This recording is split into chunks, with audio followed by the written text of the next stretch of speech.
Hi, this is Joseph Williams, son of John Williams, and you are watching the Nerf Herder Council.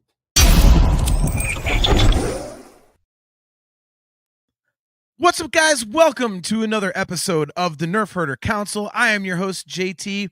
We are not live on Facebook, YouTube, all these different locations that we're normally on. Yeah, we're live, but not live. This is a pre-record. So my grandson is coming sometime this week, so we're being very proactive and recording the show ahead of time. But usually we are on every other Wednesday at 8 p.m. Eastern Time on our Facebook page and YouTube channel, as well as the Facebook page and YouTube channel of the Virtual Cantina Network.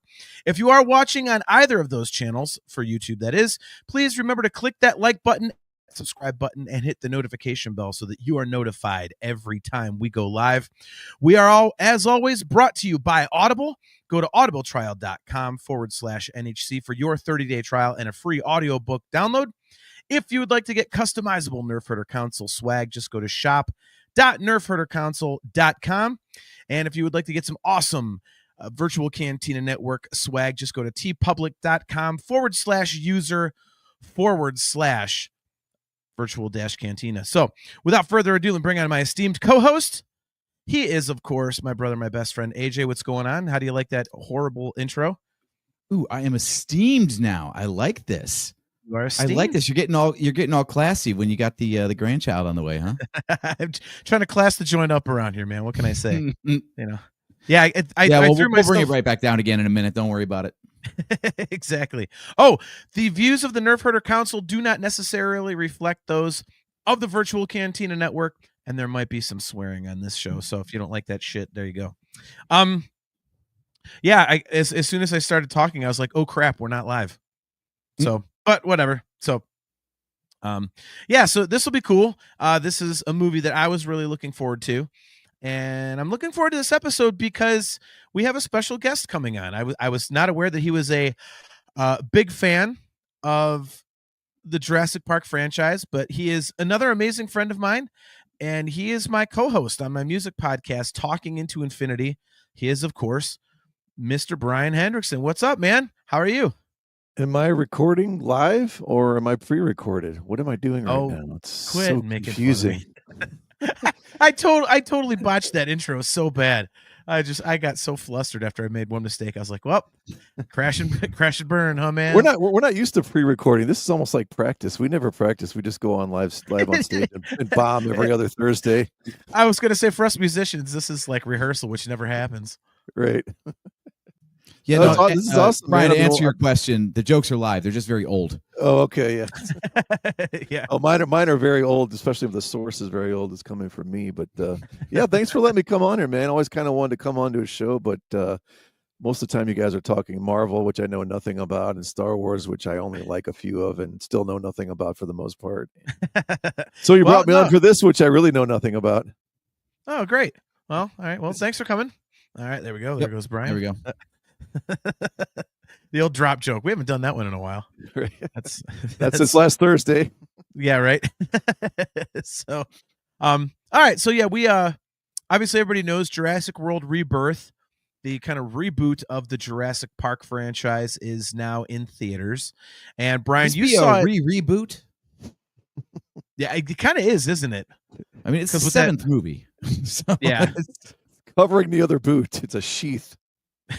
Top of the boot. This is a sheath, right? Oh my god. Yeah. Yeah, I guess it would be. I didn't even think about it that way. That's a good way to phrase it, man. I mean, I guess are we at we're getting a new trilogy? Yeah. Is it 7 or 6? No, 7, because there's two trilogies in this one. Mm-hmm. Wow. Okay. Yeah, but yeah. So I mean, real quick before we get into this one, what did you guys think? And AJ, I know you want to do an episode on this, so this will be a very brief synopsis. Then we could talk about it at length another time. We can get Brian back on if we want to. But what did you guys think of those most recent 3 outside of this one, like Jurassic World Fallen Kingdom, and then Jurassic World Dominion? Well, I think it was appropriate that the longest conversation we ever had about him was in the bathroom after watching this one. So It's Big fan, huh? spoilers for anybody who hasn't seen these movies, but I'll give you the plot of all 7 at once. Humans fuck with dinosaurs and they die for it. There you go. Like, I don't know how the series has gone on this long. So like we were trying to remember literally in the bathroom what the plot of each of those previous 3 movies were. And that's all we came up with was, oh yeah, that was the one with the dinosaur. And then shit goes sideways and people die, right? Yeah. Like I said, I remember that Jurassic World was basically like the Force Awakens of Jurassic Park, where it just basically was the first movie all over again. And then the second one, I remember they were in like an old mansion or something, and there was that like super crazy dinosaur that they were auctioning off, that like vicious like super raptor or whatever. And then the third one, I don't really remember. I just remember like people hated it pretty much. So I liked 4. I mean, the thing with 4 is like they never really explained like, okay, the first 3 we realized it could never work and do this park, and then all of a sudden they made the park and it worked totally fine. How did that happen? And then 5 was Chris Pratt wants to save them all from the volcano, is going to wipe out what's left of the other dinosaurs. Okay. And then the guy's supposed to help save them, but instead he basically kidnaps them all, and then he's auctioning them off to like the Russian mobs and the arms dealers and stuff. So they're like auctioning them 24 million, and there's that silliness with the girl who's the clone and all that. And then the last one is it was like everyone's bored of dinosaurs, and they're kind of, you just sort of see them, almost like an old antique car driving down the road. You know what I mean? Like people are just like, "Well, what is this? This is stupid." You know what I mean? Like they're just totally bored with them. And I didn't mind it, I think, the first half of that movie, but then when it got to the part where they get to like the main guy's lab or whatever, and Jeff Goldblum, they're like talking, he's like, he's doing bad stuff in the basement or whatever. And I don't know, it got really super silly there. Like it just went way off the rails. And I didn't mind the first half of that movie, but this new one I thought was okay. I mean, it's like AJ said, there's the plot line is razor thin on this one. We get alien resurrection. Basically, it's pretty much about what it is, but I don't know. Don't spoil my hot take at the end there, Brian. Okay, sorry. Yeah, I've got a fan theory. And by the way, there, for anybody watching, there will be spoilers. So if you don't want spoilers of the movie, there's dinosaurs that fight. There you go. Yeah. Yeah. There's a T-Rex. I will say this. So I don't know if you guys are Transformers fans. So my thing with Transformers is he really doesn't know our show, AJ. Okay, I really don't. So Transformers, like, I don't mind robots fighting, but I don't need 2.5 hours of robots fighting in slow motion. That's my big. But I love to see dinosaurs fight all day long. I love seeing people trying to get, running away and getting killed by dinosaurs. I think it's fun. Do the dinosaurs need to be in slow motion? Dinosaurs in slow motion is okay. Robots, I'm not good for that. But so anyway, I'm interested to see what you guys think of the movie. I guess I already know AJ's total opinion on it. So. Well, yeah, I don't know if that's his total opinion. I know, like no, I didn't mind the 3 prior to this one, but I mean, honestly, the most memorable thing to me about those was Brian, you mentioned the second one, like the volcano and stuff, dude. Like when they had was it a brontosaurus or something on the dock, and he goes up in flames or whatever. I was like, that was like so like, oh man, like it was like the dog dying, So that was kind of disconcerting. Old Yeller. Yeah, it really was, man. So I mean, it was cool. I mean, was now this is one thing I wonder, because I'm terrible with the actual official names of the dinosaurs. Was that the mosasaur in the first Chris Pratt one, like the giant one, like the mega thing in the SeaWorld tank? Was that we were following in this one, or is this something different? I have no idea, man. I can't. I'm gonna look it up. Yeah, because I don't know. Like I liked them because there's dinosaurs. I mean, see, this is this is one of those franchises where I don't mind, and I guess we can start here since this is where you guys kind of started with, but. Yeah. Okay. So that's a mosasaurus. So the giant thing that was eating a shark for a snack in the first Chris Pratt one was the mosasaur, and that's like kind of one of the big 3 in this one. Right. I don't mind that the plot is razor thin, because I'm not I'm not going to this movie to see fucking Citizen Kane. You know what I mean? I'm not. I want to. That's why I wanted to rush to make sure to see it in 3D, because I want even more dinosaurs in my face. And AJ, Brian, we talk about it on the show all the time. AJ does not like the 3D, but he knows, like, if there's ever a movie I want to see and they put it in 3D, I'm just they've got my extra $5. Like, I love it. So I honestly, like, people will say, oh, the plot's razor thin. The plot's razor thin. Well, what the hell else are they gonna do? I mean, you're gonna have some super involved like, nobody wants that. And honestly, I was happy with the plot because it's not just a goddamn rehash of Isla Nublar. It's not, the same thing that the other 6 movies have been, where it's like, come on, move on, dude. Like, it's something a little bit different, that, they want to make a medication or something. Well, okay. The premise is a little different. The plot is not. The plot is always the same. Humans end up on an island with dinosaurs and then shit their pants trying to get off of it before they're eaten alive. That's it. Well, what are they gonna do? Sit down and play They're poker always with a on the T-Rex? island, and they're always up Schitt's Creek without a paddle. But again, what are they gonna do? I mean, there's not much you can do. There's not a lot of wiggle room here. People want to see giant dinosaurs running around, and they want to see dinosaurs eating people. So I'm just glad that around that they did something different. But they always have to go back to the well of, there's actually another location that you didn't know about before. Right. This is like the 19th island that had something different going on it. That's true. Well, that was a research island. That was a breeding island. This is the one about mutants. Yeah. This one we just built on top of the old one. The next one's going to be the dinosaur vacation island. It's going to right. It's going to be like Club Med for dinosaurs. Right. Well, how was it? Doesn't Disney have their own island or something that they take on, like, the cruise ships to? Like, it's going to be that. It's going to be like Jurassic Island is the next one. Well, just the idea that, okay, what about this idea that we're going to get dinosaur DNA and then that's going to cure cancer? Where the hell does that come from? Well, just because no dinosaurs ever died from lung cancer, just because they didn't smoke a lot, or what? I mean, what are we doing here? Heart disease. It was heart disease. Heart disease. My bad. They needed, like, the DNA from the 3 biggest dinosaurs, but they had to get it while they were living, because if they die, like, the hemoglobin, like, something happens to it within seconds of death or something. Right. Exactly. Yeah, hydrogenated corn syrup wasn't invented back then. I don't know, man. It was like, at least it was a different thing. It wasn't there were just no like, hey, we're gonna go fats in the dinosaur diet, so it's yeah. There's no aspartame in the gum. There's a reason they call it the paleo diet, guys. Nice. Nice. That's awesome. Yeah, I don't know. Exactly. Yeah, I do. I didn't have a problem with it. It was something different. It wasn't, hey, let's go to Isla Nublar and either jumpstart the park or try and sell dinosaurs. It was, it was a different sort of idea.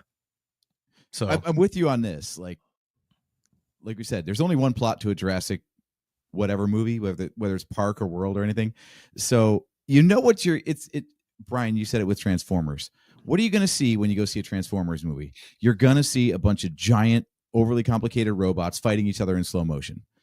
And the plot is basically non-existent. You're just there for the robot fights. Right. You're here, JT, to your point, for the dinosaur fights and to see people get bitten in half that fucking deserve it. So yeah, you know what? If you're going into it knowing that and that's what you get, then you had everything you wanted.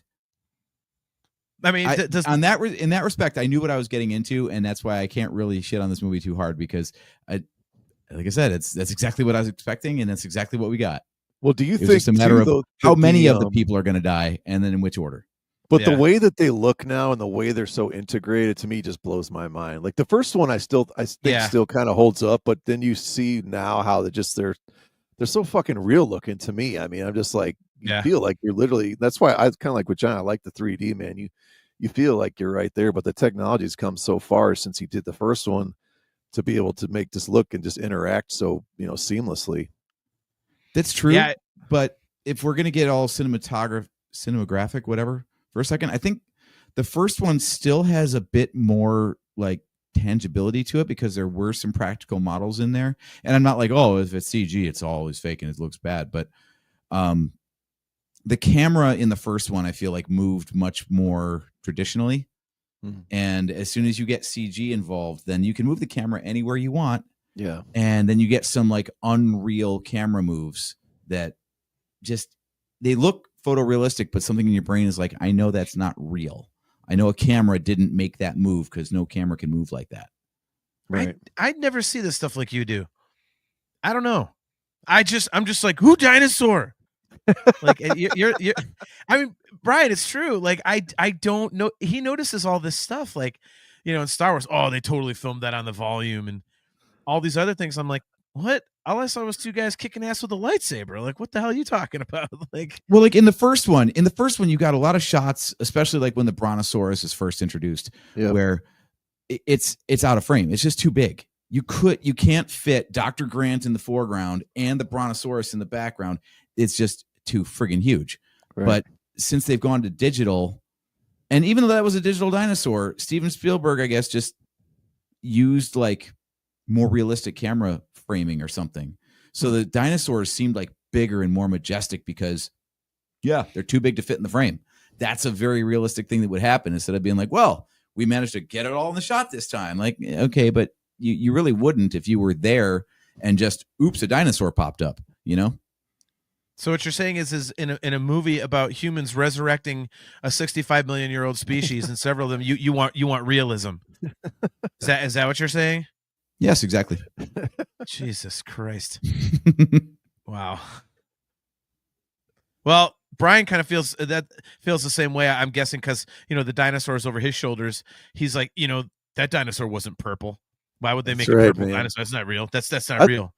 Full disclosure, I thought we were doing Land Before Time 1 through 5. So no, I want to do a real quick survey here, and this would only cover like a third of the series, Brian. Yeah, right. It's true. But real quick survey here, and this is it's actually a serious question. So I came up with 5 movies that first time I saw them in the theater, I was just like, I've never seen anything like this. Number 1 is obviously Star Wars. 2, Raiders of the Lost Ark. 3, I guess I'll go the original Lost World. I might be going out of order here. No, I think that's right. 4, Lord of the Rings, and 5 was Avatar. Now, there's been plenty of great movies made, but those are the first. And to me, Jurassic Park still holds up, the original watch. I still get that same feeling when I saw it in the theater. And so maybe that's part of the attraction, like you guys both said, it's going to be dinosaurs fighting the whole time, but the dinosaurs look cooler and cooler. And it's like you said, it's 99% CGI, obviously, but and the way they're doing it's probably more like a video game than a movie, I guess, at this point. But so anyway, that to me is the mark of a great franchise and a great concept that Michael Crichton, when he wrote this book, I don't think he had any idea it would turn into this kind of phenomenon. Do you? No. That's. I do love they keep going back to the well on that. Like there's always a couple of scenes from the first book that made it into like a subsequent movie because they couldn't figure out how to get it in the first one and stuff like that. Yeah. So I mean, hey, the guy was in it to make a buck. He was on board for all of it. So no, I still enjoy the movies. I really do. And and I, like you, Brian, I go to it for the spectacle.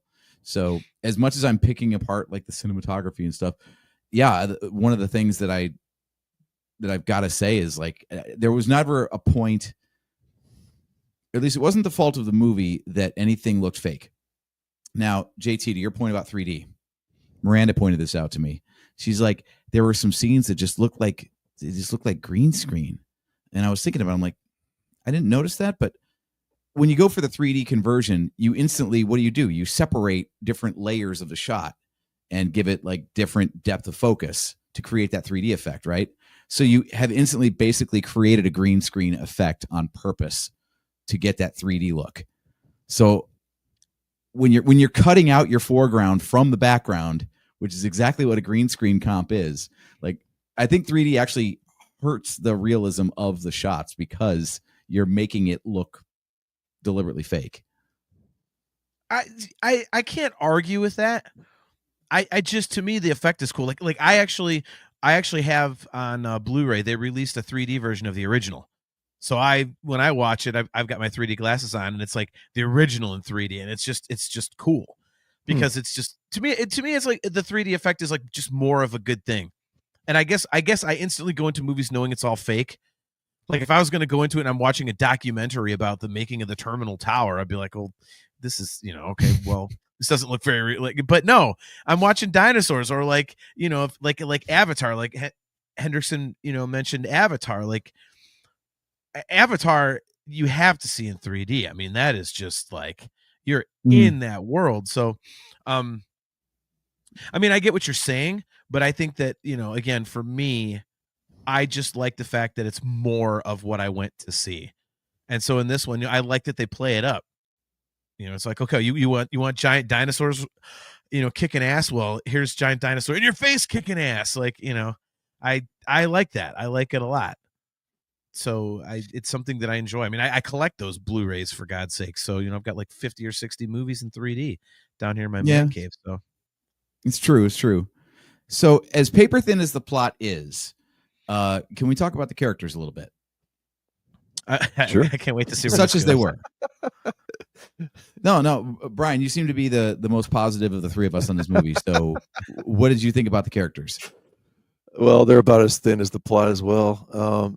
No, I don't know. Well, the whole thing in the beginning where they have that conversation on the boat where they're talking about, I guess the captain, they lost a child or something, and his wife never recovered from it. And they sort of give a little bit of this backstory, and it's kind of like, why? What are we going to do with this? It doesn't ever, none of this ever goes anywhere. You know what I mean? I'm just sort of like, is this sort of to try to just to get humanize it just a tad? And then there's the family with the dad can't stand the goofy boyfriend, who's in love with his daughter or whatever, and he's like a piece of crap or whatever. And then you have the who's the guy who's basically supposed to be the lawyer guy from the original one, right? He's the guy that gets the whole crew together to go on the expedition, right? I mean, slime ball, the typical corporate sleaze. Yeah, you have one of those. Yeah, then you have Scarlett Johansson, who my understanding of it is she basically went to this. I don't know how true this is, but she is on record as she always wanted to do a Jurassic Park movie. So I don't know if they strictly just said we're doing one because she wants to do it, or somebody just wants to try to make some money again. I don't really know, but I mean, Scarlett Johansson running around wearing that tight shirt, and tight shorts or whatever. I mean, how many dudes are not going to go see that at the theater? I know, right? I mean, it's a great marketing ploy. I mean, I think she's great. I mean, she's as good as any dude in an action movie. I mean, she can hold her own. Well, yeah, especially after all the Marvel stuff as Black Widow and whatnot. Yeah. So I mean, character wise, I don't know. I didn't think much about any of them. I'm just like, kind of like you said, they're just all sort of stock people, and it is what it is, right? I mean, let's face it. As the mercenary, though, she had like every other mercenary character we've ever seen. Usually, they're the hard ass. They're the one that wants to shoot first, ask questions later. They don't give a shit about anything or anyone.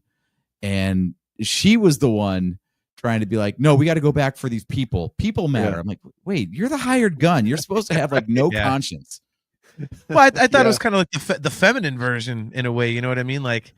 And honestly, I kind of like that, where they just didn't have the one guy that, I mean, okay, rewind. They did have that guy. He's like the first guy to get eaten. Yeah, right. Yeah. The guy who was Francis from the first Deadpool movie. Mm-hmm. I was just so hoping when he was aiming at a dinosaur, he was going, "What's my name?" Like, I mean, for me, the characters don't really matter because let's face it, they're pretty much, for lack of a better term, cannon fodder. I mean, seriously. So, and I'm glad you brought that snacks. Point. Yeah, exactly.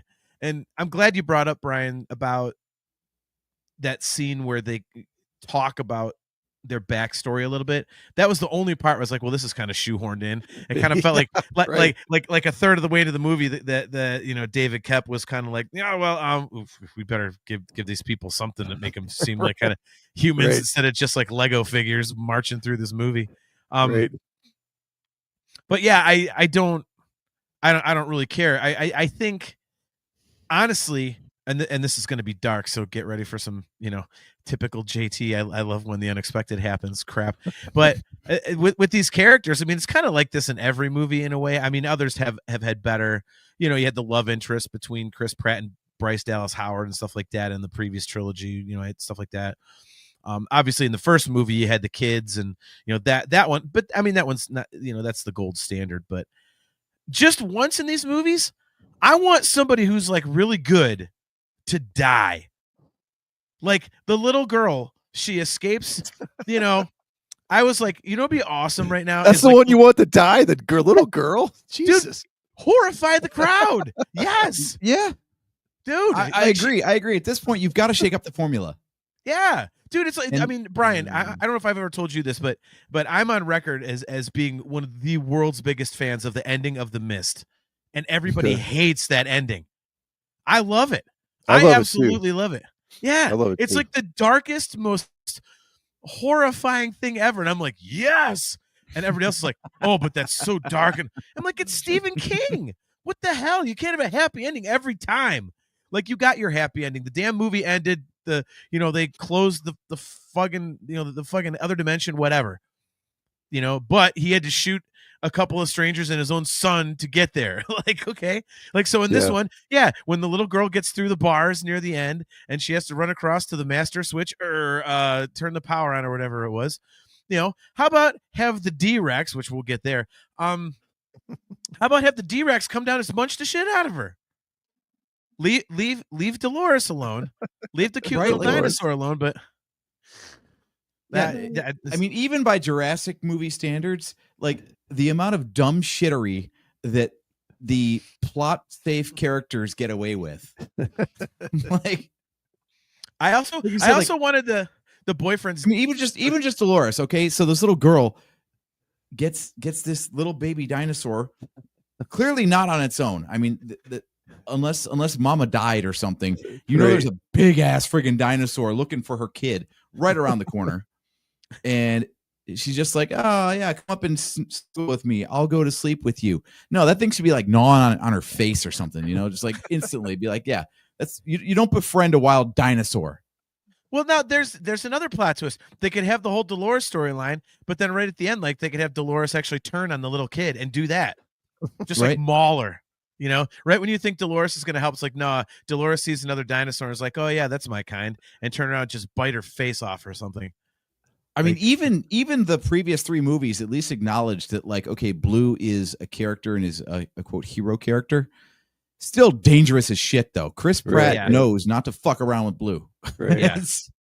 Well, and the other thing, let's give the little girl a little baby dinosaur, and while grown ass adults can't handle themselves and are getting eaten left and right, she's just going to be safe the whole time through. Okay. Of course. I also think they should have had the crazy boyfriend get his junk bitten off, and that's how he died.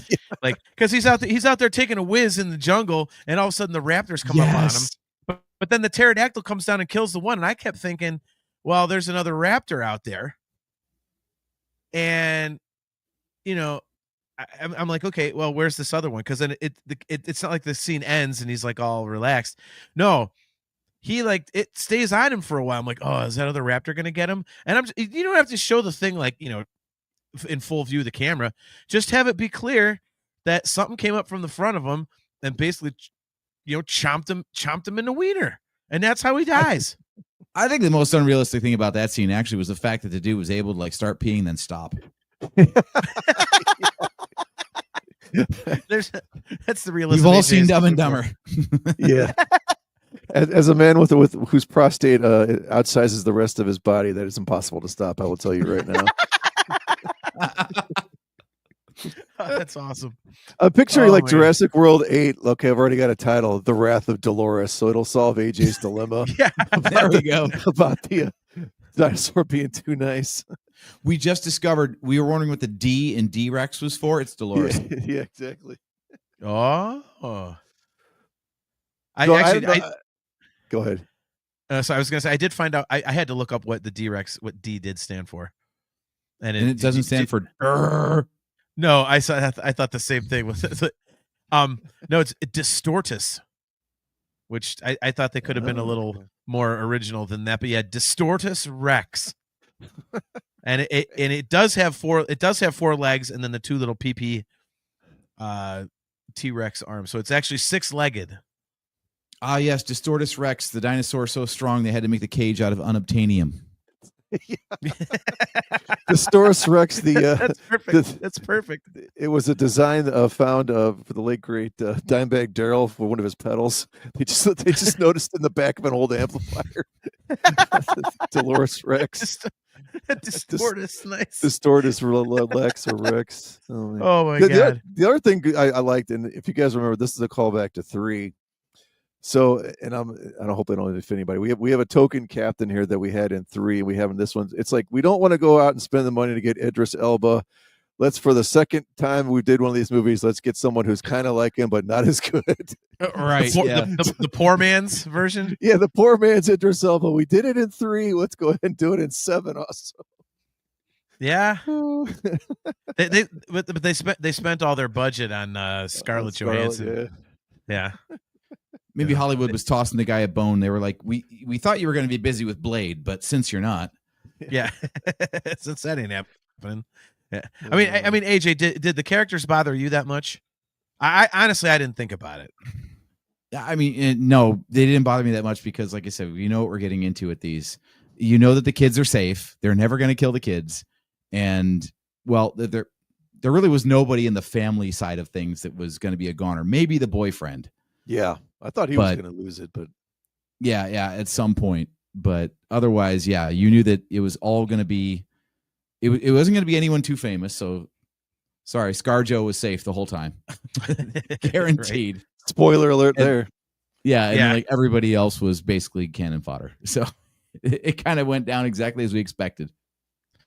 I'm trying to think if there are any movies that have really that are at least famous ones that everyone can think of that ever really did what the first Nightmare on Elm Street did, where you start out with a character and you kind of like play them up as like they're going to be this main character, but then you off them right away and you're like, wait, that's not the main character, like they did with Tina in the first Nightmare on Elm Street, because movies never do that, you know. I mean, it's like what was the joke in the something Dark Side, the Family Guy spoof of Empire, where they're flying the Falcon in the asteroid field or whatever. He's like, we got 3 to 4 main characters on this ship. I think we're gonna be okay. Yeah, it's kind of like that, you know. Yeah. So yeah, it's like the ultimate plot armor. Yeah, exactly. All right, so question for you guys, because I'm torn on this.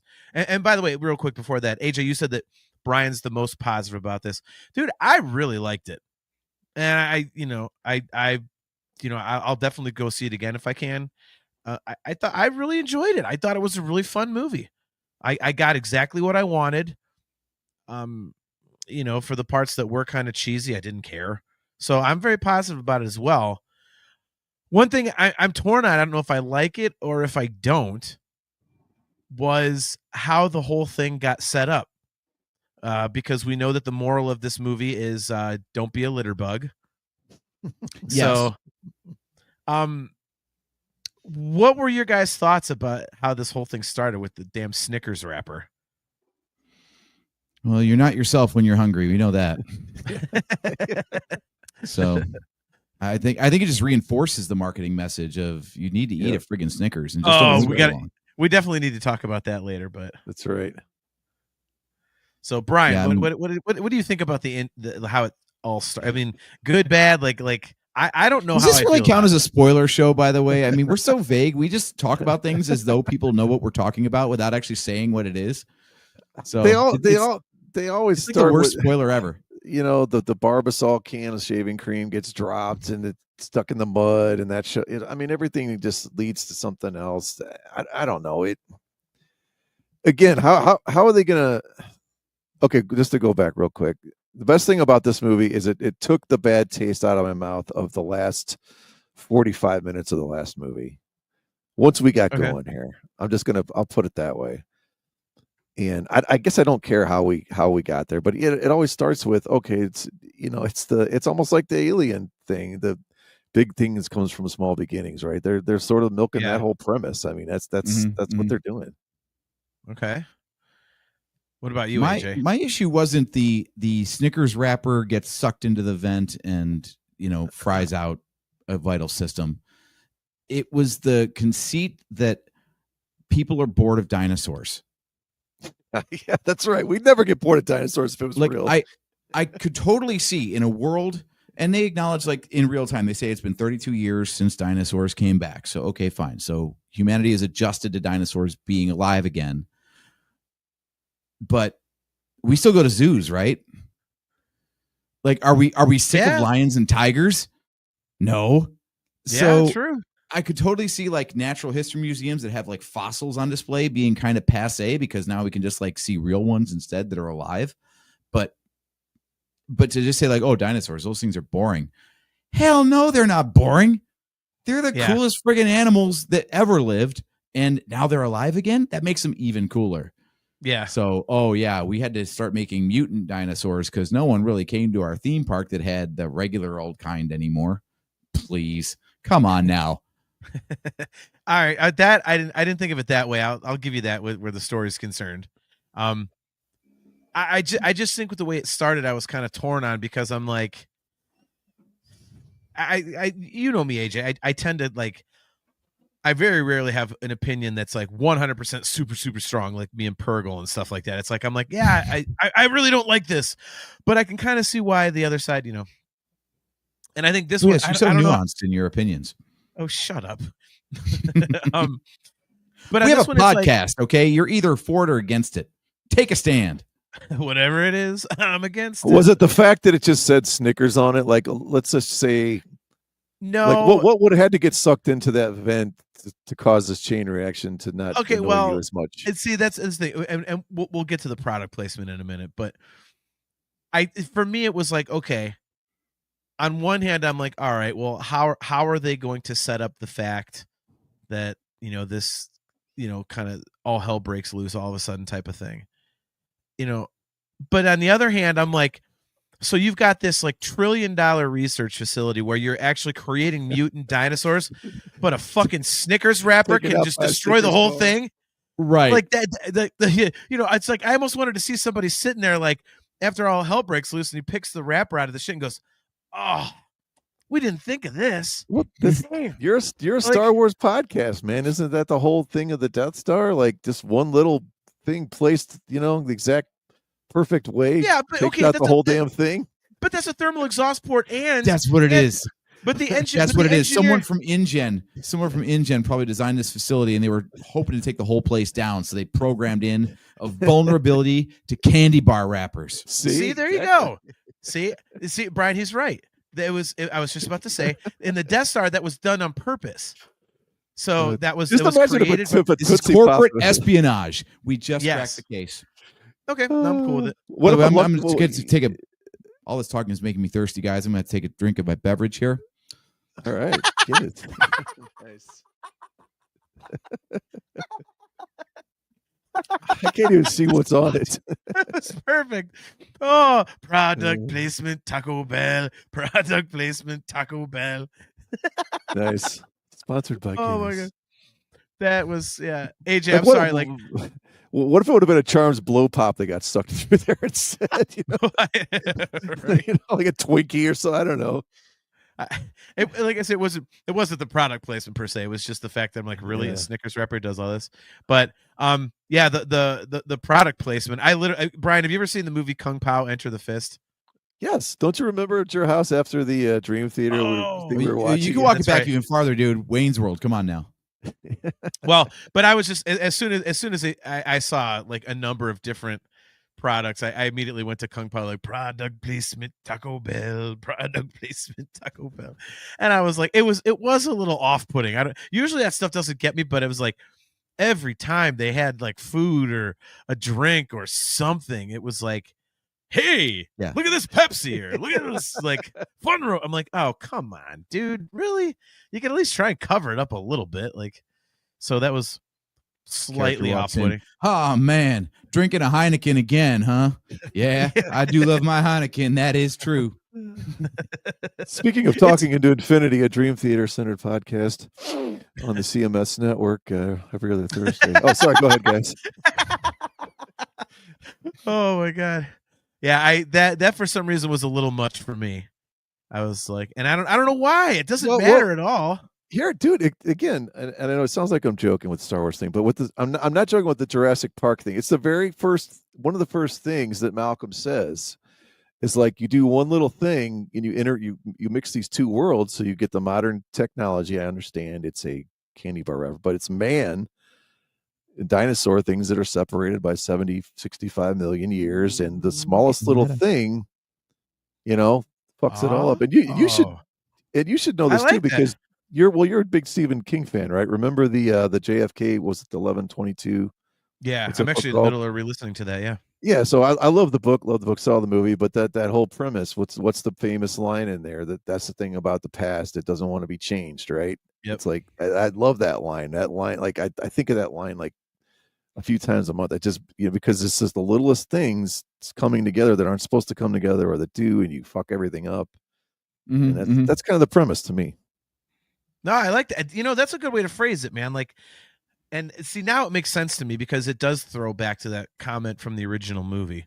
I didn't think of it that way. That's a very, very good point. Do you think there's a little bit of a meta commentary going on here too? Like the plot or premise of the movie is it's been 32 years since dinosaurs came back, and now no one gives a shit. And it's been 32 years in real life since dinosaur movies came back, and no one gives a shit. Well, but honestly, that's the exact word I was going to use a minute ago. I was actually going to say that exact thing, AJ. Like it's pretty, pretty. I thought it was cool because as soon as they said that, I kind of was like, oh, they're kind of like poking it. I can't say really poking at themselves, but I was like, this is very meta. It's kind of using the concept of, okay, have we done Jurassic Park and Jurassic World to death? Oh, we're no, we haven't. Like there's still blood to be wrung from that stone. So yeah, that's a very good point. I thought that yesterday while we were watching it. I was like, ooh, this is like, it's kind of like sorry, Brian, I was gonna say it's no, go ahead. I was gonna say, like, AJ, there's a Dream Theater concept record from a few years ago that's very polarizing in the Dream Theater fan base, but it's about how basically like music has been replaced by machines just making it, and like people don't have time for actual music or and so it's very it's kind of like, you could tell it's like the band kind of making a commentary that everything's digital and Pro Tools and people just don't create and stuff. It's again, meta, that whole term, which I'm not good with those terms, but I thought this was the same way. So I thought that was kind of cool. I liked it. I thought that was a fun aspect of it. Yeah, especially since you mentioned, Brian, that Scarlett Johansson said she always wanted to be in one of these. It's all kind of coming together for me now, where I'm like, okay, so let me get this straight. So you've got a high-profile actress who wants to do the movie.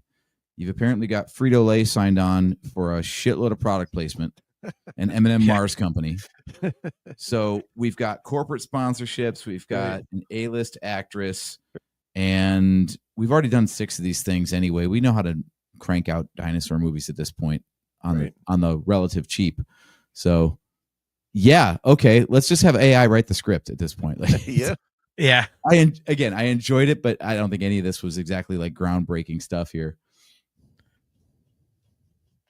No, it wasn't. I mean, well, there's the other there's kind of the message too about the okay, we're going to get the formulas that's going to cure the various cancers and heart disease and everything, and instead of selling them to pharmaceutical, they're going to be open source, like, yeah. I've never even heard that term, open source, for like pharmaceutical ingredients. I thought that was only like computer code and stuff. I'm like, what the hell are they even talking about? Like, oh yeah, anybody in their basement that has the chemical compounds can go make their cancer drug now. Like, what the hell are you talking about?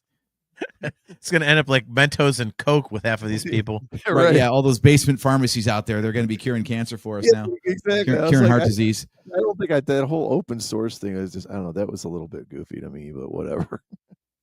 They had to have something to make it, like you said, like you used the word earlier, humanize it. So they, of course, they had to take something and be like, oh, instead of taking this $20 million, we're instead going to let the whole world cure heart disease. And it's like, okay, that's cool. Like, I mean, it took it away from just like, okay, where's my money? So how many of these are they going to get? I guess that's the angle of these now, isn't it? Because wasn't that the one about the locusts? Yeah, right. Yeah. The guy controlling the food supply and stuff. Yeah. Yeah. Right. Yeah. It was like a bioengineered plague. And they're like, oh, dinosaurs can cure this. Oh, okay. I guess dinosaurs can cure fucking anything at this point. And yet they went extinct. I can't shoot free throws, coach. I've got a dinosaur. Okay. And of course it's a T-Rex with little PP arms. It just like flicks the ball somehow. Free throwing his Rex. That's right. Exactly. It's like the old school Pete Maravich, like the underhand throw. He's got to do it like that because he's got the little, like the worthless little arms. If dinosaurs are so great at basketball, how come the Raptors only have one NBA title? Ooh, that's my question. Speaking of realism in your entertainment, I was just gonna say, Blue's gonna go on to like coach people how to like box out and stuff like that, and be like, clever girl. Yeah. That's fantastic, man. Oh, man. All right, so what did you guys think of the Distortus Rex, the D-Rex, as it were? Oh God. Well, I could tell you one person who absolutely hated it. That was my wife, because all she could think of was it looked like the alien. That face. Do you get into my fan theory now? I mean, it was you basically nailed it twice, Brian. Yeah, go ahead. Okay, this is super cynical fan theory, but I'll tell you what, as soon as they got to that complex where the helicopter was supposed to touch down and they got into like the sewer system and everything, like all the visual design language, everything to me looked like an alien movie. And the design of the place looked like a Weyland-Yutani installation. That's right. And I'm just like, they've got that Alien Earth series coming out on FX. I think crossover. So it's like a prequel to all the alien stuff, and it takes place in the near future. And it, I'm just putting all this stuff together, and I looked at the D-Rex, and I'm like, I can see a world where someone's going to write this thing that says the xenomorph started as a mutant dinosaur from the Jurassic World franchise. Let's do it. And the That's entire amazing. and Predator franchise now buckles up to Jurassic World, and it's all one big timeline. Big old shared universe. God, I hope not. That would be amazing. I mean, first of all, they can't do that because, at least I don't think they could, because the whole storyline of those new Alien movies was like, what with like the engineers of the black goop or something. Doesn't that? Do they really even acknowledge the Prometheus movies though at this point? I don't know what they acknowledged with that last movie. I'm still trying to understand, other than call back, every favorite scene from the others to try to fill time. Yeah. I have to admit it was very Alien-esque, I suppose. I think the best thing they did was they didn't really show a lot of it. It wasn't until I went online and actually looked for images, I was like, oh yeah. I mean, I knew it was messed up looking and it had like, baby T-Rex arms and 4 good legs, but other than that, like I didn't know what the hell the thing looked like. Yeah, I thought that was good. It's like less is more. I think it's kind of like your Boba Fett theory, AJ. Like if you, and it was one of those things where you're hoping they show it, but they really don't until the very end when you really get like a pretty good amount of it. Up until then, it was kind of like, in the shadows, or you just see part of it, And AJ, you and I talked about this after we left the theater, though, and I'd be interested to get your opinion on this, Brian. Was it just me, or did it seem like the thing got smaller? Because at first it seemed like the thing was like the size of a skyscraper. Like people came up to its ankle, and then all of a sudden it was more like a T-Rex size. Like, was it just me, or I feel like the size kind of morphed as the fight scene at the end went on. That's what she said. Yeah, I do believe. I think actually my wife pointed that out. It's thinking that's what she said. No, that she hated the fact it looked like an alien, and I think she actually did say something about how come the thing is not as big as it was before. And yeah, so I don't know if I picked up on it quite as much as you did, but there's obviously something there. Yeah, that was a little off-putting because I was like, God, this thing is enormous. Well, okay, it's not as big as I thought. It's as big as it needs to be for the shot in the scene. That's a common Hollywood thing. Star Trek does it a ton. Try figuring out the size of the Enterprise. Good friggin' luck. Yeah. That thing changes size all the time. Yeah, sometimes it looks like the size of your phone, and then you're like, wait a minute, no, it's you're like, what happened here? Stuff that you overlook, like JT. Remember Star Trek 5 where they're going, rocket boots up the elevator shaft? Yeah. They zoom past deck 78. Yeah. They have over 78 decks on that damn thing when they need to. Every other ship has been like, yeah, we got like 24, 25 decks, something like that. Wow, that's a big ship. Really? Have you seen deck 78? Well, what they're not saying is like 68 of those decks are like storage closets. Right. They're like Foot Locker size, but they just call it a deck. Maybe that's the thing with the D-Rex though. That thing had this like big bulbous head. Maybe it was just kind of inflatable. And it was, like it was shrieking a bunch and just deflating as the fight went on. There's so much I would like to say about that dinosaur that I can't. There's a scene in 4, which whenever we do our marathon rewatch, always catches it. So after they jump in the river, and the kids, I think, jump in the river too to get away or whatever. Literally, like right after they get out, the one kid's hair is completely dry. Like 5 seconds later, like it's totally soaking. A second he walks out, and then they show him like, and it's literally the same scene. And he's talking like 2 seconds later or whatever, and his hair is totally dry. Like, why would they not fix something like this in a big budget movie like this? Like one of those continuity errors. Yeah, it was sort of like the black Ace Frehley jumping over the wall in Phantom Kiss Meets the Phantom of the Park. That's still one of the best. AJ, have you ever seen that before? No, I've yet to dig up. Ace got a really good tan apparently. Yeah, I mean, AJ, it's not even like, how.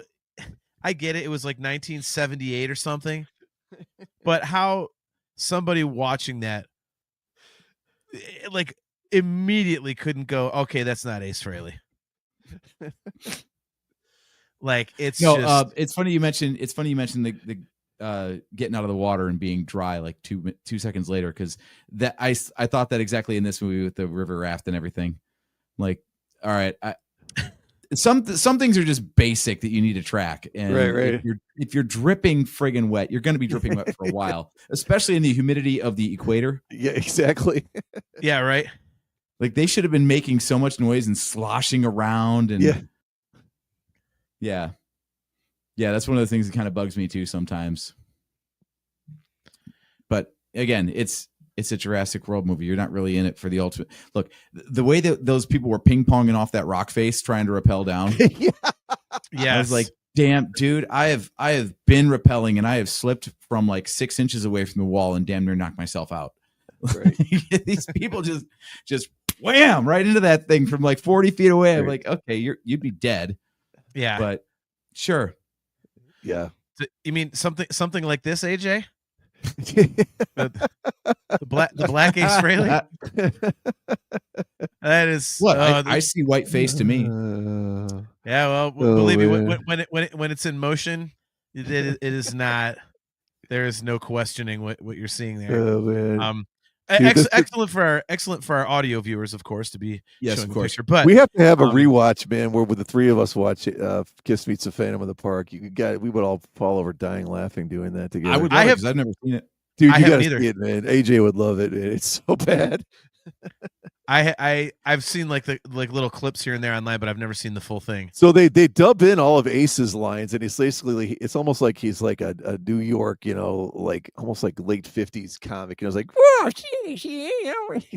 it's just, he has this horrible accent. And he says this ridiculous lines like just throughout the whole movie. There's just these little stupid one-liners. Like it's clearly not even him talking. They just dubbed him in, and they're just so beyond stupid. They're supposed to be funny. Yeah, you guys will die, man. It's so good. God. I'll have to try and go buy a copy of that, but yeah. So all right. So anyways, back to Jurassic World. Mutant dinosaurs. Where do we land there? I didn't mind it. I guess it was like you gotta kind of freshen things up because you can't go, hey, we've got raptors now. Again, we've got a T-Rex. Again, like I mean, and honestly, I thought how they brought the T-Rex into this one was pretty hilarious. Like where it was like asleep. That was pretty funny. maybe I played too many video games or something, but as soon as I saw that, all I could think was Super Mario Odyssey. Like the second level, you just come across this T-Rex and he's just sleeping in the grass. And then you chuck your Mario hat on him and you're stomping around as a T-Rex all of a sudden. I'm like, someone played too many Nintendo games and they're like, yeah, I'm going to throw this in for my kid. Probably is true. It's not exactly how it happened. Like what the hell is a T-Rex doing in a Mario game? I don't know. But once that happened, I think someone was just like, I'm going to put that in my movie. I'm doing this. I guess Gareth Edwards is a big Mario fan. I don't know. Knowing Let's him, talk about probably that for a second. I'm sorry. I'm hijacking the question before Brian even got a chance to answer. But Gareth friggin' Edwards directed this. Yeah, the guy makes good movies. Have you seen The Creator? Yes, I like that. What else has he done? Most of Rogue One. Yeah, most of Rogue One. Okay. Yeah, I love those two movies. I love The Creator. I thought that was great. So yeah, like the people that they got to work on this movie are not, the dregs of Hollywood. They got ScarJo in a Gareth Edwards movie. And, a would-be Marvel actor was also in there too. But, like I said, that Blade joke, who knows when or if that's ever going to come out. But he wasn't a voiceover. So he's officially like in the Marvel universe. But Gareth Edwards, like, was there anything Gareth Edwards about this movie to you, Brian? Knowing what else he did? Let's see. I'm trying to think. I didn't see anything in here. I'm like, oh yeah, that totally looks like, his other movies. Yeah, I've only seen both of those probably. Well, I've seen, I think, Rogue One a few times. I've only seen Creator once. But, yeah, I mean, I guess I would have no idea it was the same guy that did it. So I guess he did not put his stamp on it. We'll put it that way. Yeah, I feel like this is like Gordon Ramsay doing a stint at Taco Bell, Gordon Ramsay. Well, maybe he was like a fanboy. Maybe he was like, I want to do a dress. Okay. Of all the problems in this movie, though, here's my number one problem. So we supposedly have this super advanced technology beyond technology, right? But the way we're going to get the DNA from the dinosaurs, we're going to shoot this dart into them. It's going to fill up the vial, right? And then it's going to shoot it out on these parachutes, which look like the same ones I use for the fireworks in my front yard where the parachute guy comes out. Yeah. And it's just like a little plastic. Sometimes it's a plastic garment guy. Most of the time, it just looks like literally like a small firecracker attached to the parachute. That's the technology they're going to use to go retract this, something that's worth literally $1 trillion is this parachute coming down in the middle of the jungle where the dinosaurs are everywhere that can kill you. I'm like, we can't come up with a little bit of a better system than this to go retract these things. And I'll take it one step further. I mean, that was one of the issues I had. It's not like they even have like some specialized magnet to attract it back to whoever shot the gun. Mm-hmm. It's just you better go catch that goddamn thing. Right, exactly. Yeah. Like when they like the, but like it's conveniently always like right nearby. Yeah. It just drifts down in the wind perfectly within like a 10-foot radius. I'm like, how? That's what I was gonna say. Like the one in the water, like with the mosasaur. Like it just magically comes all the way back to the boat. I'm like, I thought that was going to be one of the things was like, okay, yeah, they get the damn thing, but then it's like, oh my God, go get it. Don't let it fall. No, it just always came right to him. Like, no problem. Yeah. That would have been funny though. Fucking drone on it or something, like maybe a deployable drone just. Yeah, drone. That would make sense for the technology. Yeah, but this was like my wife's nieces. When they come over on the 4th, I set those. We just set off small stuff, so I set off those parachutes, and they love them. Literally, it's the same thing. They're running around trying to catch this stupid parachute. This is what they're doing at Jurassic World Rebirth. I'm like, okay, this is just silly. Yeah, I have. Yeah, so the two things that could have absolutely upended this movie were one, not littering, and two, a mild crosswind. Yeah, right. Throwing trash in its proper receptacle and a gust, a puff of breeze. Oh my gosh! Yeah, I have to admit, I did think that I was like, wait, they don't have a better way of getting the damn thing? Like, I mean, you've already come up with this crazy way to get the blood. Like, at least you could make it like super technology, Yeah, like you said though, it would just basically be a drone that flies and you control it once it gets in the air or whatever, something like that. I don't know, but yeah. The old fireworks parachute guy. Yeah. That was just. Didn't we get that crap out of like an ice cream truck when we were kids? It was like a little army guy is rubber banded up, and you just like take the rubber band off, throw him up in the air. Yeah, throw up in the air. Yeah, same thing. Go up on your roof and let them drop and all that. Yeah, kind of that's stuff. right. Yeah. All right, AJ. So you were about to make a point. Sorry, we sidetracked you there. So I will say one thing that did actually stand out to this for this movie for me was that it started on a boat. I actually kind of thought that was cool. It was not full on Jaws. I mean, we also did see the trailer for the 50th anniversary of Jaws, which we're totally going to go see ahead of it. But yeah, I kind of liked that it started on a boat and everything went to shit immediately. It wasn't like the boat was indestructible or anything. It was like, no, the boat was very destructible and it got very destructed. So yeah. What did you guys think of that? Was it at least like a more interesting way to get to the island and get people all stranded and screwed over? Go ahead, Brian. Yeah, man, I love the whole boat aspect, man. A couple of those scenes where they're going like they're barely being able to fit through, and you think someone's gonna get decapitated because the rocks are sticking out, and they're dodging everything and all the craziness that's going on. I mean, I just love the idea of the. I know it's always an island, but I just like that idea of the isolation, and it's why I've always loved the alien movies, because you're isolated, you're stuck in space. There's no, literally no one can hear you scream. That's the tagline, right? But yeah, I like that feeling of isolation, and it's just kind of you, and there's no one else around, and doing it in the boat like that, I think set it up that much better. Yeah, no, I agree. It's something we haven't seen, excuse me. And I like that there were like extended sequences out there. So it wasn't just like, the dinosaur capsized the family's boat and then, okay, let's get to the island. Like, no, like they had a bunch of different stuff going on because it's a different location. Yep. You know what I mean? It's not just, okay, we're in the jungle. So I thought that was cool. And it also allowed them to bring in some different dinosaurs that you don't get to see as much of.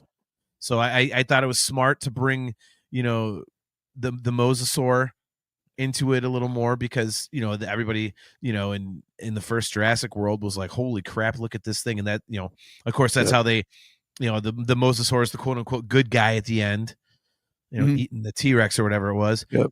Excuse me. And that is where the CG definitely helps. Like that dinosaur couldn't exist with model shop stuff. Like you had to get CG before that was going to pay off. And now, water effects and everything are so good that, yeah, do whatever. It looks great. Yeah, no, it was very interesting, and I liked it. Like I said, it provided a different environment. It's kind of like the appeal of the second Avatar movie was there's so much of it. It was water instead of like in the air, and on the it was cool. It was really cool how they did that, and so provide something different. And I think back to one of my original points, like that's kind of what I liked about this movie, is that it was not just solely an obvious rehash. Like, I mean, like we said, paper thin characters, sure. Plot, you could, I guess, if you want to say it's a little goofy, but it was a different type of plot, and there were different locations, and that's why I was asking the question about earlier about the mutant dinosaurs. Like, are we cool with it? Or are we not? Because I thought that was an interesting twist too. Now, where you go from here, I don't know, but. You really think this is a reboot, though, or is this just? I don't know that I buy this is going to keep going, because is it even doing that well at the box office? I haven't looked. Yes. I think it is actually. Oh, is it? Okay. Yeah. It's is that more we'll see. Now Superman's out, so it's got some competition. Right. Let me see what the box office is at. Right. So I know, like Rotten Tomatoes was giving it like a 51 or something, which I thought was probably going to be worse. Again, as we covered. This, if you're going for like a Oscar award nominated performance, right, and best picture and all, that's not what this movie is. So Rotten Tomatoes scores and all this crap, like, yeah, we know it's not, from a strictly quality based standpoint, this is not high cinema.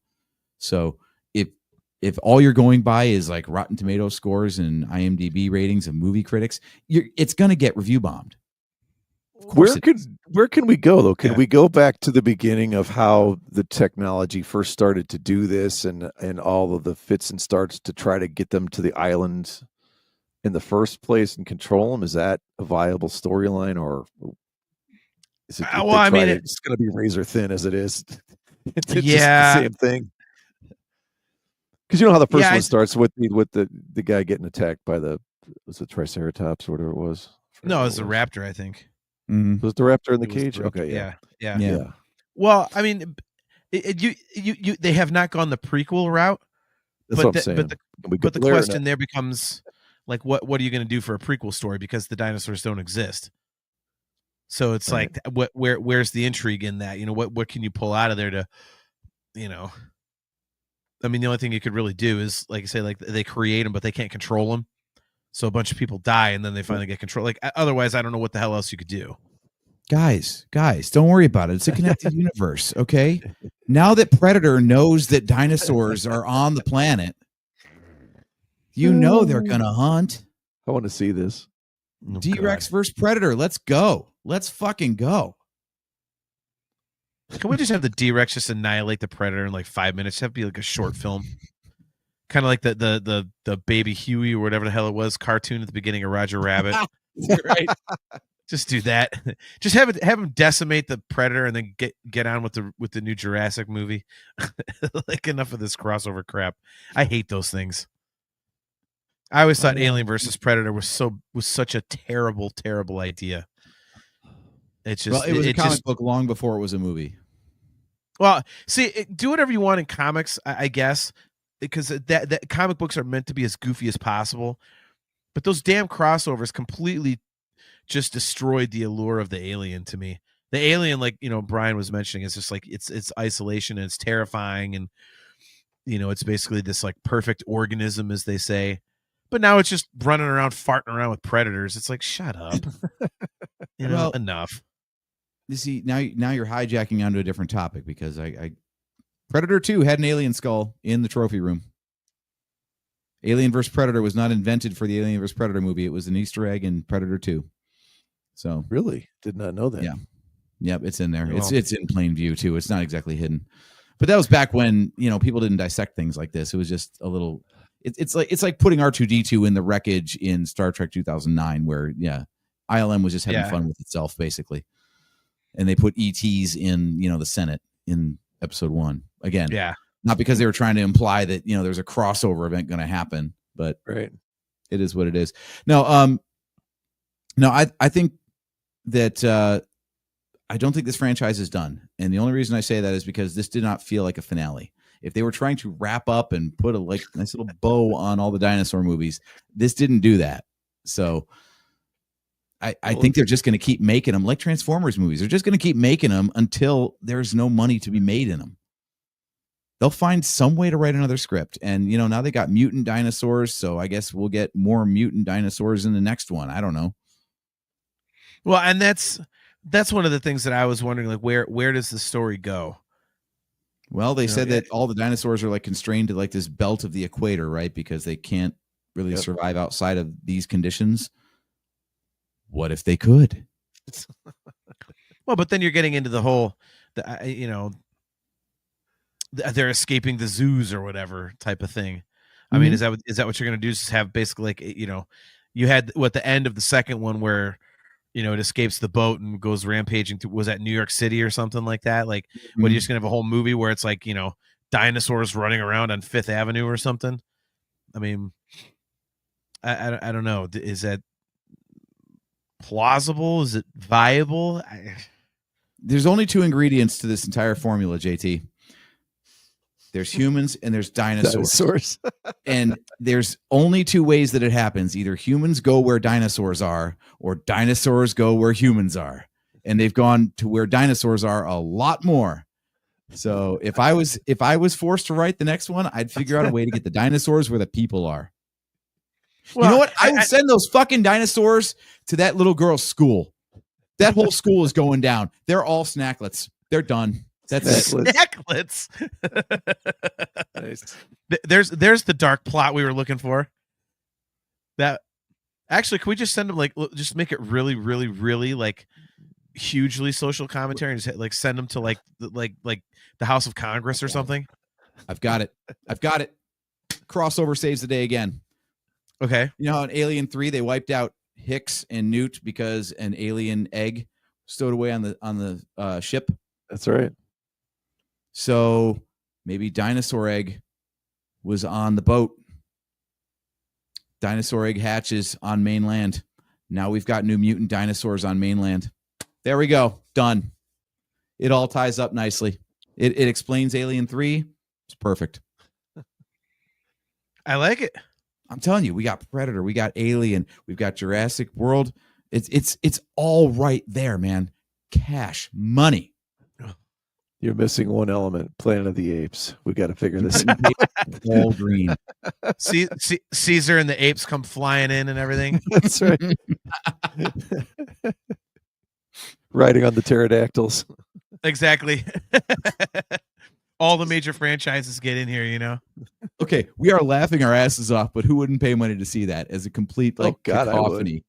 What a car crash of a movie that would be. That'd be fantastic. I would love it. I honestly would not. I would be so annoyed that I'd be like, I'm not plunking down my money for this. Again, and again, like my previous point, it would cheapen the dinosaurs, just like it cheapened the Alien in the crossover. Like, keep it its own thing. But yeah, I mean, to your point, like, I mean, Brian, like, you don't feel like it's continuing after this. Dude, these things damn near print money. Mm-hmm. And if this one does well, I mean, it already has the second best opening of any of the Jurassic Park movies. Oh, really? Yeah. Which, so isn't it I mean, weird? Because didn't you say it kind of like snuck out? Like, we weren't really aware of it until it was like a week or two from release. Well, yeah, and that's and I don't know about you, Brian, but like I didn't know that this even existed until like a couple months ago. I'm trying to remember what movie it was we saw in the theaters. Was it maybe was it the Star Wars re-release? I think was it. I think it was when we saw Revenge of the Sith in theaters, which would have been the end of May. And it was like, oh, Jurassic. What? I'm like, what the? There's a new one of those. Like, I want to say it was no like idea. a sporting event, like maybe not the Super Bowl, but some kind of big sports event. I think did a teaser on it, and that's when I saw it. But I mean, do you think the fact that it's doing really well is more a sign of, okay, we're post-COVID, there's just no movies? If there was a lot of movies, people wouldn't give a crap about this, or I think it's hard to say on this one because the last one, as you said, was, I mean, it's the least popular of the franchise, unless you're talking about Jurassic Park 3. So because that one wasn't looked upon very highly, you would think that another one people would kind of be crapping on, but at least in terms of box office, that's not happening. Like I said, the Rotten Tomatoes and Metacritic score, whatever all those stupid things are, because people, just review bomb stuff to be assholes. Right. That's at like 50% or whatever it is. But in terms of the box office, it's kicking ass. I mean, I think it's at like almost $200 million, if not a little more. So are you guys into giving an actual rating then? Like, what would you rate this? Or do you guys not do movies like that? No, we just say if we like it or not. I mean, I like it. It's a B for me if I had to. I mean, give me a system and I'll give you a rating. But okay, so I mean, Rotten Tomatoes is to 100, right? Isn't that what theirs are? I'd say it's an 80 percentage. Okay. Yeah, I'd say it's in the 80s. 80. Like I said, I enjoyed it. I've never understood people going to movies like this and just nitpicking it. If you're going to nitpick a movie like this, you got to nitpick like the effects, and the fights. Who would ever do that? Yeah. We're doing this for fun. Go out and touch grass, people. Come on now. Exactly. So, yeah, I don't understand really coming at it hard. It's I'll give it like a 75 to an 80. 75 to 80. Yeah. I'll say the movie itself was okay. My problem is just that as I was watching it, I'm like, why do I give a shit? Well, like the general plot is, we can cure heart disease with this, but overall it's like, okay, so this small group of people, some of them lived and some of them died, just like every other movie. Yeah. Nothing really changes. Like they try to introduce these grand stakes with the whole, like, we're going to cure heart disease, but that's a very broad, difficult thing to figure out. It's like, sorry, we're a Star Wars podcast, so I got to use a Star Wars analogy. It's like the Death Star. Yeah, that sucked when Alderaan blew up. Like, we heard that, millions of people cried out and perished, but you watch one dude get shot in the head on Andor and you feel it, Right. So this whole thing of like, oh, well, all of human heart disease is on the line. If they succeed, then no more heart disease. I can't really attach to that. But if you're hey, these people that I care about are in peril from dinosaurs, that's going to hook me a lot more. And that's where the thinness of the characters kind of works against it, because I'm like, okay, some lived, some died. I didn't really care who lived or who died. Was it? I mean, so that's why I said 75 to 80. I watched some good dinosaur shenanigans and dinosaur shenanigans part 2. Dinosaur chicanery, as it were. But they have like a blooper reel, and the dinosaurs are all like keep flubbing their lines and stuff or something. They're like missing their mark, standing in the wrong spot. I don't know. That was a horrible dinosaur impersonation. Hey, Frank, you're covering up half the camera lens. Oh, geez, I did it again. Yeah, why don't you pop a Tic Tac too? Your breath is awful. Right. Jurassic World, malarkey. Malarkey. Malarkey. Oh my God. Yeah, I get what you're saying, AJ, but I mean, what are they going to do? You got to have something major at stake. If you're going, I mean, they're going to this island of mutant dinosaurs where, it's like the most perilous thing you can do. It's illegal to go there. What? They're just going to go, hey, I think we can make a better taco if we go get this dinosaur shit. Like, no, it's like, it's got to be something important. So what analogy. Yeah. Like, I mean, what are they going to, what else are they going to do? It's not like they're trying to find a better rubber for car tires or something. It's like, heart disease, like do something. So curing heart disease, which is, the number one killer, of human beings pretty much. Like, I mean, it's okay. That is something worth doing this for. Well, so, like I said, that's why I gave it a 75 to an 80. I thought all the dinosaur stuff was cool, but the larger reason for them being there was like, yes, they needed some reason to show up there, but that was all.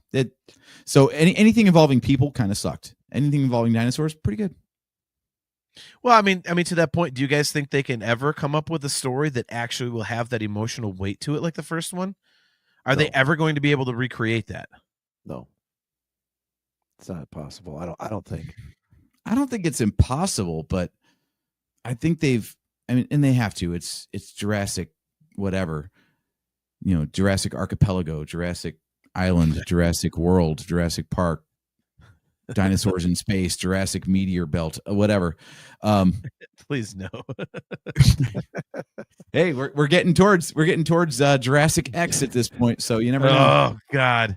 Jason meets Jurassic World. Fast and fucking Furious stole a truckload of DVD players in the first movie, and then they jumped a nuclear sub by the 8th one. So that's why I haven't watched a single second of any of those movies. So it can happen, and we're coming up on the 8th one right now. So where's the nuclear sub? Is my question. Maybe. No, I think you could. Running it. I think they tried. I think they really tried, especially with the quote reboot into the Jurassic World series, where you had Chris Pratt and Bryce Dallas Howard. I forget what her character's name was, but you had those two. They tried to get people invested in the characters, so when they were put back in peril, that people would care. But again, this is only the first of who knows how many movies with this cast. So, maybe we'll get Marshmallow Ali and, ScarJo back again. Sorry, I don't know the guy's name, but it's Mahershala or something like that. Yeah, he had a long name. It's the dude that won the Oscar or that movie that I still have to this day have no idea how that won like best movie. Which one? What was that movie? Oh my God. We'll talk about it later. I don't even remember what it was. It's like an hour and 15-minute movie about a guy. I think he used to be a gangster or something. It's just, there's nothing to this movie yeah. at all. You know what I'm talking about. It's a nothing movie, and well, we could talk about this later. Yeah. It won because it was the shortest movie. They're like, oh, we don't got to sit. Yeah, I mean, it's just you win. It was the most woke thing. Like, okay, I don't know. Woke here. Mahershala Ali. That's the guy's name. Yeah, what was the movie? I want to say like Butterfly, but that's not right. Winning 2 Academy Awards for Best Supporting Actor in both films of Moonlight and Green Book. It's Moonlight. Oh, he was a supporting actor? I thought he was the main one. Okay, Moonlight. Yeah, I don't understand the deal about that movie, but He's one of those guys that shows up in a lot of things and you don't realize that, he's actually pretty prominent because he's always like the supporting actor. Green Book was a good movie, but I like him. So I mean, here's my thing with movies now after the post COVID thing. Like I used to always want to go see something that's kind of like what AJ's saying. Like I really love something story driven where I care about the characters. Now I'm like, there's so few and far between of anything. And I'm like, okay, well, is this something that I'll be just fine watching at home, or do I really want to see this on big screen? And Jurassic World, and like I said, maybe the new Tron. I'm not as big into the Marvel like you guys are, so I don't. Superman, I might go see. I know that's DC or whatever, but I still want that experience for these big movies like this. And this one, I think I'm right in there with you guys. 80, 81-ish, somewhere around there. Mm-hmm. Yeah, I thought it was a good. Like I said, I thought it was good. It was better than I expected because I was a little underwhelmed by the majority of the previous three. The second trilogy was cool, but it was kind of, there's a lot of eye rolling, I think, involved. Which, is I obviously the first Jurassic Park is damn near a perfect movie, if not a perfect movie. Right. Jurassic Park 2, I think is pretty reasonable. That one's kind of cool. Third one is, so yeah, I mean, I thought that they did a good job with it. It was, again, I think they ran out of runtime. Sorry, we're talking about Mahershala Ali. That's the guy's name. Duncan Kincaid. Dude runs off with a flare to distract the D-Rex. And then he's fine. What? Did I miss something? Well, my assumption is that he went underwater to swim away from the D-Rex, because then the flare just D-Rex isn't following it, and then he just swims, and he had the flares in his pants. They were the waterproof flares, so he swam until he was clear, and then he was like, "Hey, come over here." Okay, maybe that's something I'm going to be looking for on a rewatch, because he just pops up at the end. I'm like, wow, that's very nice for you. Welcome to the boat. Yeah. Yeah, I was kind of surprised he didn't chuck the flare. Like, hey, go this way. Like throwing a tennis ball for a dog. He just like, hey, follow me. Here, I'll potentially get eaten. Yeah, okay, why? If you could just like get far enough out and then just chuck the thing. I'm like, why do you have to run off with the thing? Just throw it, whatever. Anyway, and wasn't the mutant, or was it the mutant T-Rex or whatever? Wasn't it swimming at one point, which was a little? Okay, I'm not sure about this. But the T-Rex was a great swimmer. Yeah. Oh, was he in real life? No, just in this movie. Yeah. I was gonna say I don't see him on too many Olympic podiums. But yeah, it was like that. That even through Joe was like, I didn't think T-Rex could swim like this. Well, apparently this one can. Well, and I think that's also, the danger. That river got deep in a hurry, didn't it? Yeah. I think that's the one thing that they're up against, like in dangerous terms, is that how far can they push this? They've got mutant dinosaurs. Like now you said, you got T-Rex swimming or whatever the heck. Like it's at some point it's going to jump the shark to where I get it. You suspend disbelief because it's dinosaurs, but at some point you're just going to go, come on, and it's just going to get stupid. I mean, so I hope they don't cross that line. So well, the thing is, none of them could swim in 5, because if you remember when the volcano's going and the whole damn thing's blowing up, they're all falling all around Chris Pratt and everybody else. They're like, right, yeah, dodging their plane, and they're all just sinking like the 6,000-ton bricks they are. But this T-Rex knows how to swim now. Well, maybe that's the mutation, the hybridization. That's exactly what we're supposed to believe. But so yeah. Yeah, remember the very first thing you said, JT, was like one of the most heart-wrenching things was that Brontosaurus or Brachiosaurus, whatever it was, getting stuck on the pier. Yeah. With the volcano going off. And you're like, I know it's a bunch of pixels, but my heart's breaking anyway. Damn, that T-Rex would have been A-okay. Yeah. And they didn't really, I mean, they kind of had that in this movie. Like you were hoping nothing happened to Dolores. You had like the Titanosaurs doing like the whole like love scene, quote unquote, thing. Like it's horrible to say that because then I'm just picturing like, a different kind of love scene, like with the dinosaurs, like that would have been one of the B-sides, like Dump like, out. yeah, dump out. Like when you get those news stories and there's like dogs humping in the Oh, background. look at like, that. We're at time.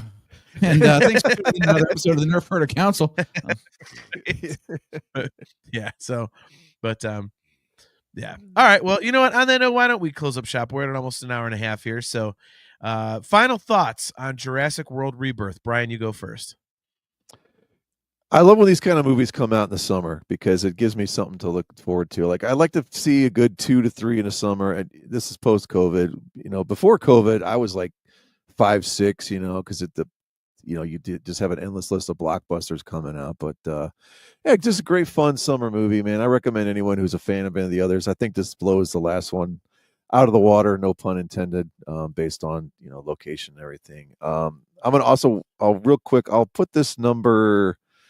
I think I'm gonna put this number 4 overall in the series. Interesting. Okay. Okay. AJ, final thoughts.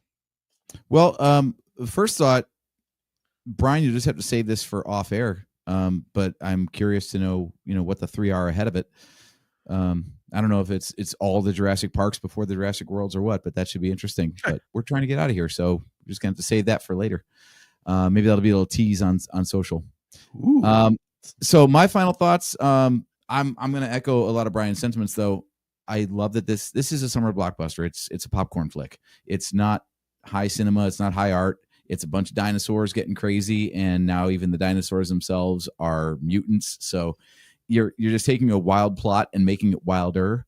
So as long as you're along for the ride, then it's a good time.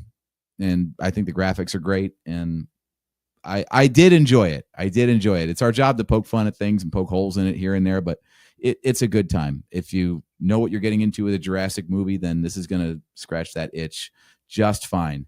And the $500 million it's already made says that other people also agree. Yep. Yeah. My final thoughts, I think I said it all. Like I enjoyed it.